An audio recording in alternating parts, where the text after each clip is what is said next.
Shalom, bonjour à tous. Comment est-ce que tu vas, ta famille, tes bien-aimés? Moi, je me porte très bien. Je souhaite remercier tous ceux qui partagent les vidéos. Vous savez, beaucoup de personnes se sont frustrées, beaucoup de personnes se sont découragées et ont besoin d'écouter l'évangile, ont besoin d'écouter un message de réconfort, d'amour venant du Seigneur. Donc vraiment, merci de continuer à partager les vidéos. Je souhaite également la bienvenue à tous ceux qui sont nouvellement abonnés. Aujourd'hui, j'aimerais te parler de ramener tes pensées captives à l'obéissance de Christ.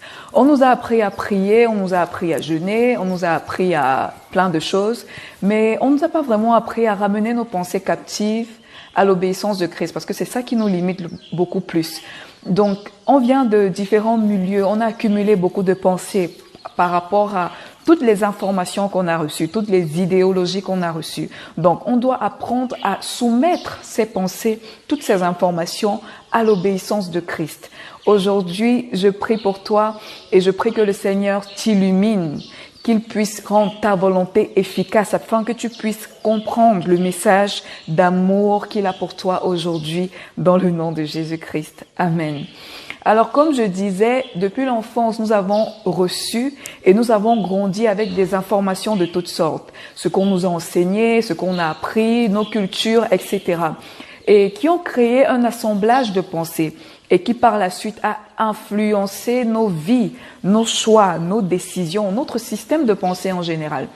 Toute ta vie, tu as marché selon un système de pensée bien défini. Donc, tu peux être chrétien, engagé même, mais avec le même système de pensée, avec les mêmes idées reçues que tout le monde, avec toutes les mêmes informations que tout le monde.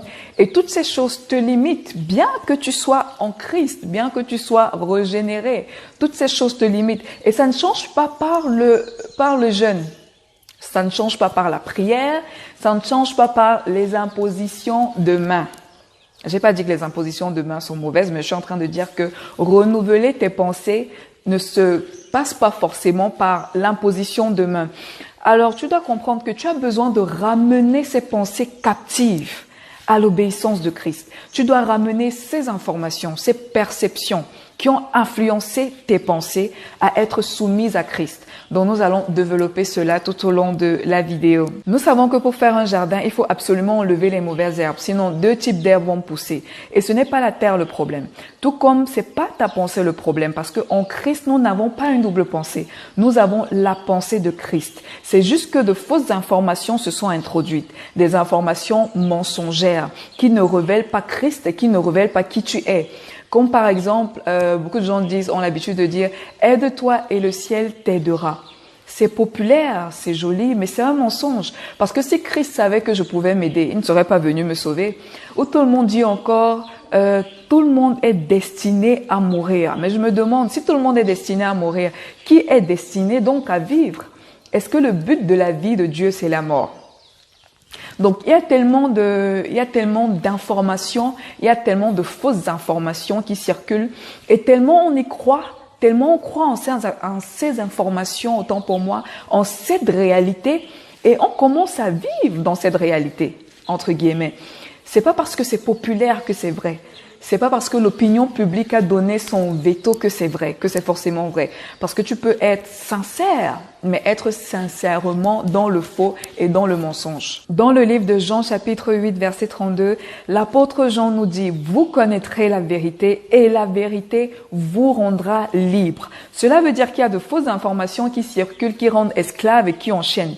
Non pas physiquement, parce que vous ne verrez jamais les gens menottés qui marchent, mais dans ton système de pensée. Donc, toutes ces informations que tu as reçues, que tu rumines en toi, dont tu as fait des captures d'écran, ont la capacité de t'enchaîner, de te rendre esclave à l'intérieur de toi-même. Il n'y a que la vérité qui libère, pas autre chose. Et quelle est cette vérité qui s'est faite connaître à nous?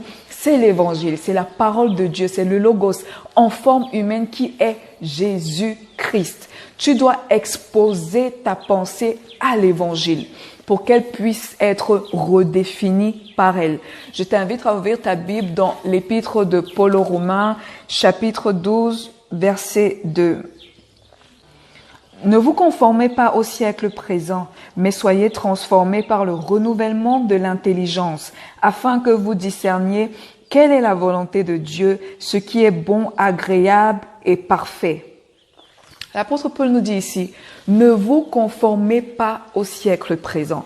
Ne vous conformez pas à tout ce que vous voyez, tout ce que vous entendez, tout ce que vous écoutez. Ne vous conformez pas à tout ce que vous lisez sur les réseaux sociaux, toutes ces coutumes.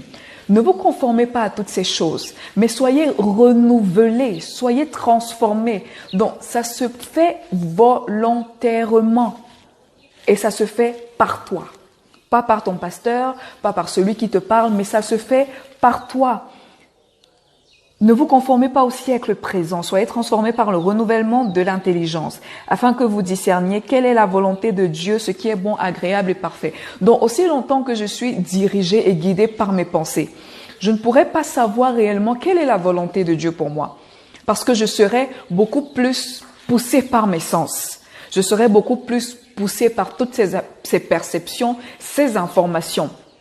Comme par exemple, si dans ma famille, on ne se mariait pas et que j'ai envie de me marier un beau jour, ce que je vais faire, c'est que quiconque viendra, je vais l'épouser. Pas parce que c'est la volonté de Dieu pour moi sur cette personne, mais tout simplement parce que à cause de l'information que j'ai reçue, je suis capable de prendre tout ce qui me tombe sous le nez. Tout ce qui me tombe sous le nez, je suis capable de le prendre. Parce que j'ai reçu une information, j'ai accepté l'information et maintenant, ma vie est influencée par cette information. Je n'arrive pas à connaître la volonté de Dieu pour moi. Je n'arrive pas à savoir réellement ce que Dieu a dit me concernant. Je suis poussée par mes pulsions, par mes sens, par ces pensées qui me dirigent. Donc, aussi longtemps que je suis dirigée et guidée par ces pensées, je ne pourrais réellement pas connaître la volonté de Dieu pour moi, ce qui est bon pour moi, ce qui est parfait. Amen. Tu dois savoir et comprendre que tu dois régler tes pensées d'après ce que tu sais que tu es devenu en Christ. Tu dois commencer à penser comme le roi, comme la reine que tu es et arrêter de penser comme quelqu'un d'ordinaire. Arrêtez de croire en tout ce qu'on dit, arrêtez de croire en tout ce que tu lis, tout ce que tu écoutes. Arrêtez de penser selon le système de pensée de ce monde. Parce que le système de pensée de ce monde est différent du système de pensée de Christ. Tu ne peux pas vouloir utiliser le franc CFA en France. Tu ne peux pas parler la même langue. Tu peux pas vouloir parler le français je sais pas moi, en Thaïlande ou au Japon. Donc, tu dois comprendre que Christ a sa pensée. Le système du monde a sa pensée. Aussi longtemps que tu n'arriveras pas à faire la différence, tu pourras être en Christ, être engagé, mais si tu as ces mêmes informations en toi, si tu ne te laisses pas redéfinir par l'évangile, si tu ne te laisses pas si tu ne laisses pas Christ retravailler, assujettir tes pensées au Saint-Esprit, tu ne pourras pas expérimenter la pensée de Christ en toi. Tu ne pourras pas expérimenter cette pensée. Et je sais qu'à chaque fois, tu essaies peut-être d'avancer. À un moment, tu as l'impression de revenir en arrière. Tu as toujours les mêmes envies, les mêmes sensations, les mêmes émotions, les mêmes addictions, toutes ces choses. Et tu te dis, oh Seigneur, délivre-moi.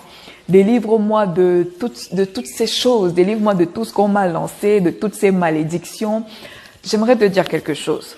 La délivrance se trouve dans tes pensées ici. In your mind. La délivrance se trouve dans tes pensées. L'homme n'a pas besoin d'être délivré d'une malédiction divine. L'homme a besoin d'être délivré d'une pensée brisée. Donc, il n'y a pas de malédiction générationnelle, mais il y a plutôt une pensée générationnelle. C'est-à-dire que de génération en génération, on te dit, on ne pouvait pas faire ça, ta mère ne faisait pas ceci, ton grand-père était comme ça, machin, machin. Tout cela, et tu commences à vivre dans cette pensée, tu t'identifies à la pensée et tu vis par ces pensées. Donc, tu dois savoir que toutes ces habitudes, toutes ces sensations et autres n'ont rien à voir avec ta nature, en fait. Ça n'a rien à voir avec ta nature, avec ce que Dieu a fait de toi. mais ça a tout à voir avec ta façon de penser. Ça n'a rien à voir avec ta nature. Tu es en Christ, tu es une nouvelle espèce, nous sommes d'accord. Mais ça a tout à voir avec ton système de pensée. Donc, au lieu de faire plus attention à ta ligne, à ce que tu manges, dirige plutôt toute ton attention sur ce avec quoi tu nourris ton âme. Avec quoi est-ce que tu nourris ton âme? Avec Facebook, avec Snapchat, avec, je sais pas trop, tout ce qu'on voit. Avec quoi est-ce que tu nourris ton âme? Quand tu t'endors, qu'est-ce qui résonne le plus en toi?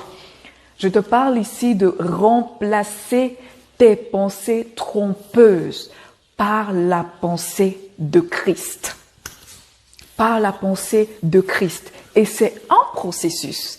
C'est pas quelque chose qui va se passer comme ça. C'est un processus. Chaque jour, tu soumets ces pensées à l'obéissance de Christ. Chaque jour, tu assujettis tes pensées au Saint-Esprit. Chaque jour, c'est un processus. Je sais qu'à un certain moment, les pensées non régénérées essaient de refaire surface, de prendre ascendance et de s'installer. Mais c'est pas un combat. Tu dois arrêter de voir cela comme un combat ou comme un challenge. Tu dois plutôt assujettir ces pensées au Saint-Esprit au travers de l'Évangile. C'est pas un combat, c'est pas quelque chose qui part par la force ou par par prière de combat. Non, c'est pas ça, c'est pas comme ça. Tu dois laisser aller la religion. Laisse aller la religion, ça te fera du bien. À toi-même et à l'intérieur de toi. On veut toujours aller de culte en culte, de pasteur en pasteur, à la recherche de quelque chose, d'une nouvelle sensation, de ce truc-là qui va nous stimuler. Ce truc qui va nous stimuler. Pourtant, nous devons vomir toutes ces fausses informations à l'intérieur. Toutes ces croyances, toutes ces pensées inférieures et contraires à la pensée de Dieu, dont toi-même tu as permis l'installation. Tu dois vomir cela à l'intérieur. Arrête de chercher à te transformer de l'extérieur, à chercher à vomir des choses que tu as peut-être mangé dans la nuit, je sais pas. Mais le premier changement, le changement radical, c'est le changement qui se passe à l'intérieur. Voilà pourquoi tu verras des gens dire après 20 ans, je suis dans le Seigneur depuis plus de 20 ans, rien ne change, tout est pareil. Mais ma sœur, mon frère, rien ne peut changer à l'extérieur s'il n'y a pas de changement interne. Rien ne peut changer à l'extérieur. S'il n'y a pas de changement interne, ça ne sert à rien. Ça ne sert à rien. Tu peux connaître Dieu depuis 20 ans et ta pensée est remplie de peur. Ta pensée est remplie de mort, d'amertume, d'infériorité. Et tel un homme pense, tel il est. Tu vas commencer à vivre dans la peur, dans le rejet, dans l'infériorité. Et quand rien ne va se passer, tu seras frustré. Tu auras un sentiment tu seras blessé. Tu auras l'impression que Dieu ne t'aime pas ou bien que Dieu t'a abandonné. Voilà pourquoi je te dis aujourd'hui, tu as besoin de ramener toutes ces pensées à l'obéissance de Christ. Et ça ne se fera pas par une autre personne que par toi-même. Et c'est pas quelque chose, comme je l'ai dit, qui se fait en un jour, mais c'est continuel. Tout comme ton téléphone a besoin d'une mise à jour, ton ordinateur a besoin d'une mise à jour. À plus forte raison, toi, tu as besoin d'être renouvelé tous les jours au travers de l'Évangile. Et tu vas voir qu'une fois que tu vas te laisser redéfinir par la vérité, tu vas régner en tout. Tu vas régner dans tes pensées, tu vas régner dans ton corps, tu vas régner dans tes affaires, dans ton travail, parce que tu te laisses volontairement redéfinir par Christ, par qui tu es réellement. Et toutes ces pensées qui te disaient « tu n'y arriveras jamais », à l'intérieur de toi, tu sauras que je puis tout par celui qui me fortifie. Toutes ces pensées qui te disaient « tu n'es rien », tu sauras que parce que Christ est, tu es. Donc, tu vas commencer à te redéfinir. L'Évangile va commencer à te redéfinir. Tes pensées vont être redéfinies parce que Christ pense de toi, par ce qu'il sait de toi. Donc arrête de marcher par les pensées du système de ce monde. Parce que tu ne peux pas dire que tu appartiens à Christ, mais tu ne fonctionnes pas selon la pensée de Christ, tu fonctionnes plutôt selon la pensée du système. C'est impossible. Donc laisse-toi redéfinir par l'évangile. Laisse-toi redéfinir par la vérité. Et tu verras qu'en Christ, tu triomphes en toutes choses. Il n'y a rien qui soit plus grand que toi. Il n'y a rien qui soit en mesure de te condamner, de faire en sorte que tu te sentes coupable, de faire en sorte que tu te sentes moindre, inférieur. Qui te limite? En Christ, il n'y a aucune limite. Donc, reste concentré dans l'évangile afin que cet évangile te redéfinisse, afin que cet évangile te transforme, afin que cet évangile te montre réellement la merveilleuse personne que tu es. Parce que aussi longtemps que tu veux être normal, que tu veux penser comme tout le monde, que tu veux être comme tout le monde, tu ne sauras jamais la merveilleuse personne que Dieu a fait de toi en Christ Jésus. Donc, reste béni, continue à rester dans cette mouvance de transformation par l'évangile et je sais que le meilleur est là. Parce que le meilleur ne reste pas à venir, le meilleur est déjà en toi, en Christ Jésus. Demeure béni. Shalom.